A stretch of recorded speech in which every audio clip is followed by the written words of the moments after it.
At 80, Ritchie Blackmore has lived a life few guitarists can even imagine.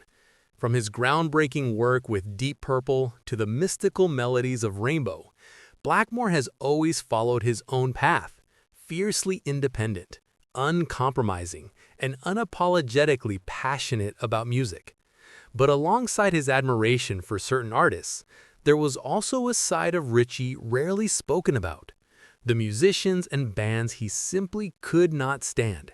Recently, he opened up and named the 5 bands he hated the most, the ones he felt were overrated, uninspired, or just plain annoying to his creative sensibilities. Tonight on Hollywood Spotlight, we explore the rivalries, frustrations, and candid opinions of one of rock's most legendary guitarists. 1. The Scorpions. Ritchie has long criticized the German band for their formulaic approach to rock. He respects skill, but for Blackmore, the Scorpions' music felt repetitive and commercialized. He reportedly said that listening to them often felt like hearing the same song over and over with a new face. For someone who thrived on innovation, that lack of originality was enough to earn his scorn.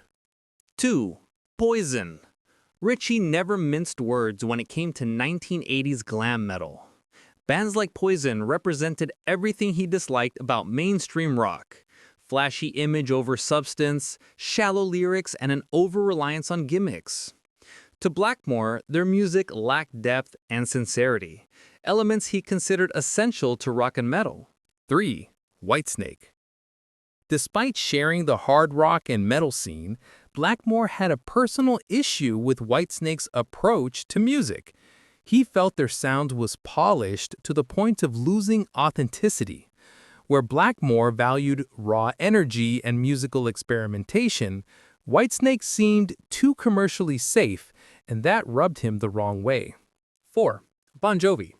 Blackmore has called Bon Jovi predictable and uninspired. He respected the band's popularity, but for a guitarist obsessed with innovation and virtuosity, their polished arena rock didn't impress him.